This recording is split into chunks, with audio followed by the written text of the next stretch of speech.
That's what you call standing on business right there. Oh, makes contact, devastating shot. This dude is about to leave his feet. He is stunned. He is petrified. He ragdolled him. Flapjack, pancake, it's a wrap. This dude wears a neck roll, guys. So this guy is about business on the field. When was the last time you seen a guy wear a neck roll? Midwest corn-fed type of offensive lineman that just is about his business. Oh my gosh. This dude, he looked like he got hit by a train. Getting crushed by a building is exactly what we're talking about right here. That is a pancake action, the best I've seen so far out of all these prospects. This guy is a ragdoller, a manhandler, a bully. More manhandling, more flapjack action, more short stacking. Let's check over. Boom. That man has left his feet. I don't know if you can see it because he's in white and they're in the snow. Dude's feet is in the air. He looks like, Uncle Phil's throwing Jazzy Jeff out of the building right now. Speaking Sumerian, the oldest language in human history. I can't explain Yo, it. it's your boy, Big Mike Raider. And we're here for day 29 of the 30 days, 30 prospects. The draft is around the corner. Thursday, guys. Thursday, we're looking at the draft. It's finally here, but we got some unfinished business. We got day 29, and we're talking about Ricky White III from UNLV, a savvy route runner as a receiver. This guy can run the whole route tree. Kind of small guy, but, the things that he lacks in size, he does some special moves on the field as an ex-receiver, and guess what?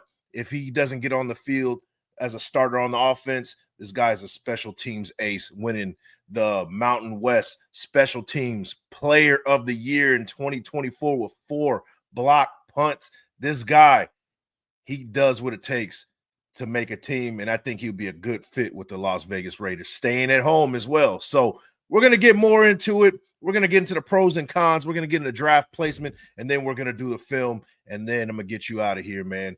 But before we get into anything, you guys know the deal. Like the thumb, hit the sub, and share with your folks. Big Mike Raider.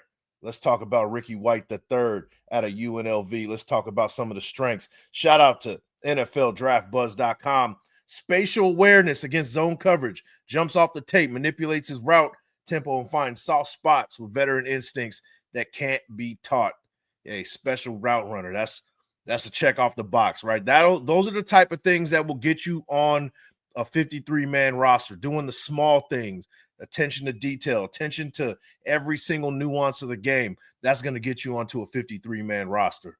Let's keep it rolling. Deceleration skills are exceptional. Can slam on the brakes and create instant separation on comeback routes that leave corners grasping at ghosts. It's another way to get on the team right there, stopping on a dime, making that, that defender second guess what you're trying to do on the field. He has that special type of wiggle, and he has a special knack for getting open. Special teams values off the charts. Blocked 4 punts in 2024 alone, turning 2 into touchdowns while also showing juice as a gunner. Hey, like I said, this is about, when you get into the 6th and 7th round, these are guys that are going to be on the back of the roster, guys that are going to be gunning for spots, fighting for spots. And one thing that's special about Ricky White is if he doesn't get on the field, he finds his way and he earns his keep in special teams. Even as a star receiver, he's still out there as a special teams guy. Like I said, not only was he a back-to-back 1,000-yard receiver, 1,400 yards, a little bit over 1,400 yards in 2023. He had about 1,100 yards in 2024. Not only that, he's making an impact on special teams, and that's the type of player you want, especially on this back end of the draft, looking at the 6th or 7th round, right? Route tree diversity goes beyond his years, shows technical savvy, running everything from deep posts to option routes underneath. And that's a lot. That is you're defeating half the battle when you can run the whole route tree, right? Not too many receivers are running the route tree like that. A lot of them really lean heavily on their athleticism alone. They can run a streak very well, but they can't really do the slant. We talked about a few guys like that, like dude from Iowa State, Jaden Higgins. Kind of a big dude, 6'5", can run that little slant route a little bit, but his bread and butter is the streak. He can do that very well. One thing that you're going to get from a Ricky White is that he's going to take you, with a streak. He's going to take you with a slant. He's going to hit you with any kind of route that you can think of, and he does it very well. That's what's special about him. And those type of players end up finding their way on a roster, man, even, with this late of a round projection. Let's keep it rolling. Football IQ shines when plays break down, works back to his cornerback with urgency, and creates late passing windows for scrambling signal callers. That's a quarterback's best friend right there. So let's keep it rolling. Footwork at the top of routes is clinical, creates subtle head fakes and shoulder dips that defenders bite on consistently. Short area quickness compensates for average long speed. Initial bursts off the line and acceleration after the catch consistently surprises defenders. And production across all field areas prove versatility. Consistently wins on all three levels and shows particular courage working the middle. These are definitely strengths that you're looking for in a receiver, and these type of receivers end up making their way on the field. They find their way getting on the field offensively. A guy who can run the entire route tree, a guy who has a great IQ, trying to find ways to get open in zone coverage and in man. Savviness when it comes off the break, being really crafty with what he brings to the table. There's things he does have to work on, of course, but the things that he does very well, it sticks out, and those are the things that you're looking for in a prospect, especially on this back end of the draft right there. But those are some of the strengths. We got to talk about some of the weaknesses. Here you go. Lacks necessary play strength at just 184 pounds, a little light in the ass, guys. Physical corners knock him off balance and disrupt timing too easily at the line. We got to get him up a little bit more weight, man. Now, I know that there's receivers out there in this league.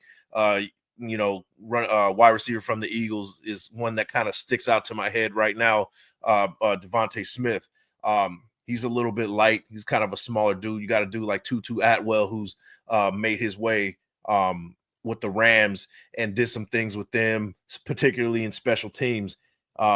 Those kind of lighter type of receivers, you got to be a little bit special in other areas to, make an impact. So, maybe Ricky White the third is that type of dude that can really, show on the field that the lightweight doesn't really matter because he's doing so many other things that are special, right? Let's keep it rolling. Hand fighting technique needs significant refinement, struggles to disengage from press coverage, and gets rerouted too frequently. So he's going to have to get with some veteran savvy type of receivers. I would like the Raiders to, if it's down the line, bring in a savvy veteran to kind of help him out with that kind of thing if he was to get drafted in the 6th or 7th round. Now, a guy like Jacoby Myers can help him with something like that. He is a savvy enough veteran that can show him the ins and outs. He's quietly, secretly, you guys know about Jacoby Myers. He's secretly a superstar. The superstars, that's their favorite superstar. You know what I mean? You ask any professional in this league, hey, who's one of their favorite receivers? A lot of people will step up and say Jacoby Myers is that guy. And I think that Jacoby Myers can be that mentor and kind of show them the ins and outs of how to be a professional. So let's keep it rolling. Drop issues persist on film with 24 across 4 seasons. Concentration lapses appear when anticipating contact over the middle. Yeah.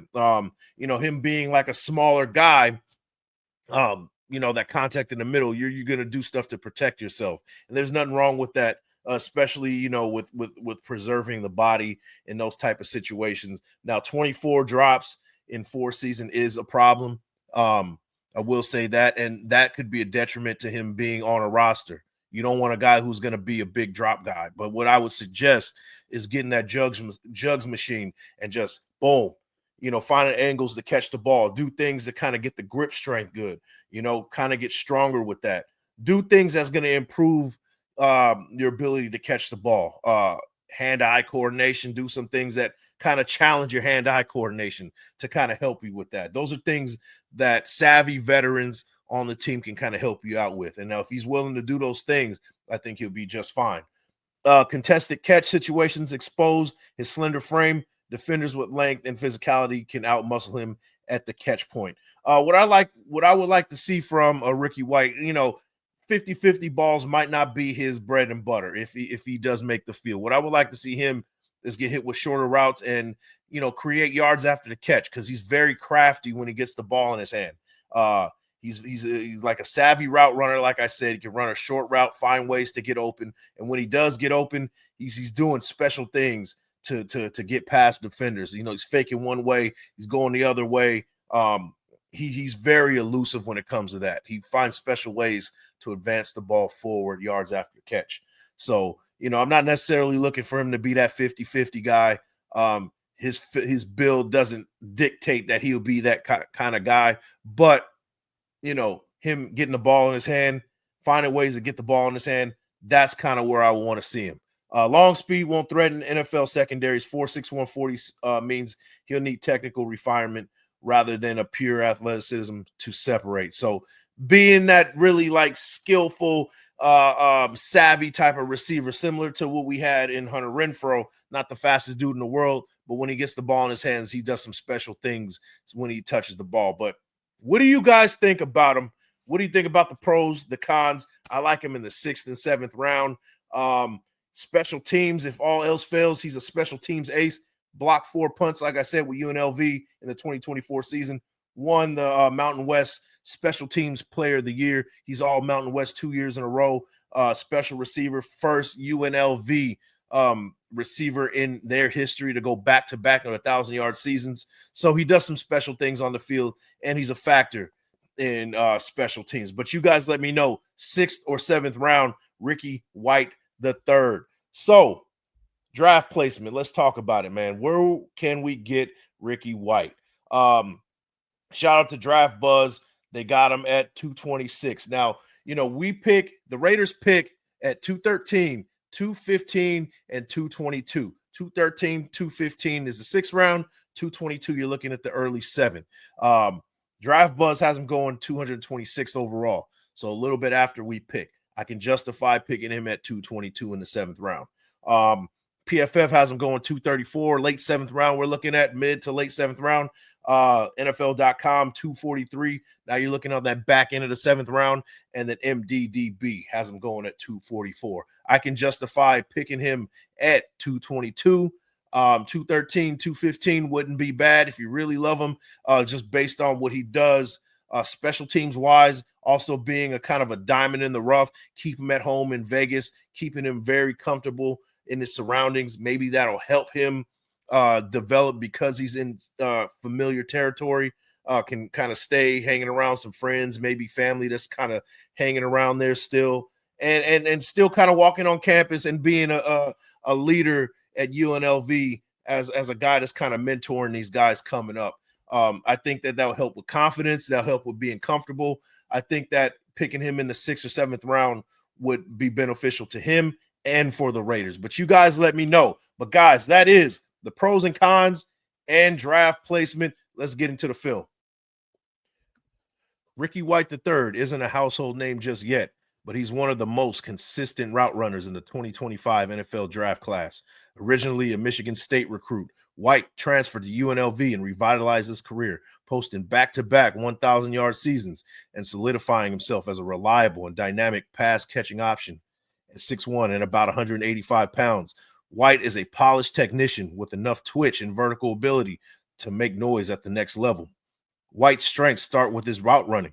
He excels at creating separation with sharp breaks, deceptive tempo, and a deep understanding of how to manipulate defensive backs. He consistently wins off the line with quick footwork and can stretch on the field on deep routes or work underneath as a chain mover.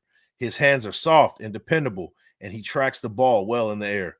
With what White lacks in elite size or raw athleticism, he makes up for polish and feel. That said, he isn't the most physically imposing receiver. He may struggle against longer, more physical corners in press coverage. He'll need to prove that he can hold up against NFL defenders in contested catch situations and in traffic over the middle. For the Las Vegas Raiders, White would be an intriguing addition in the 6th or 7th round.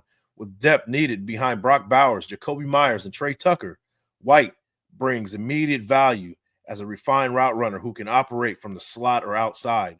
His skill set aligns well with timing-based passing attack and provides quarterback-friendly reliability on key downs.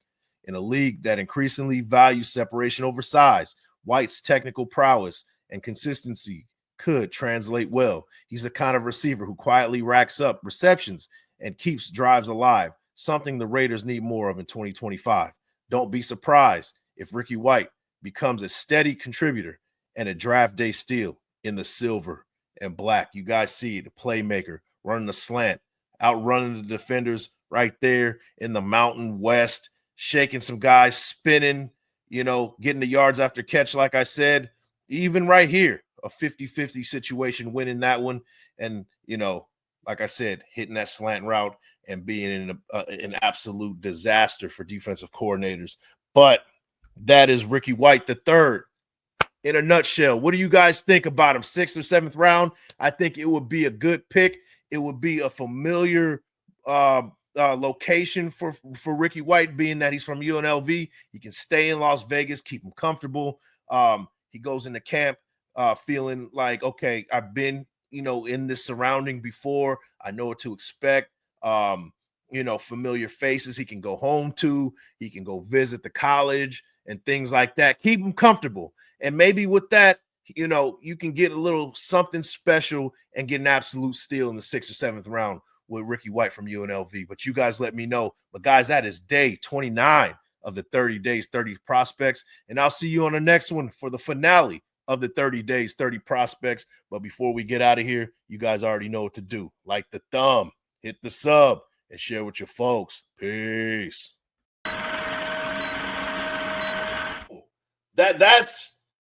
That's what you call standing on business right there.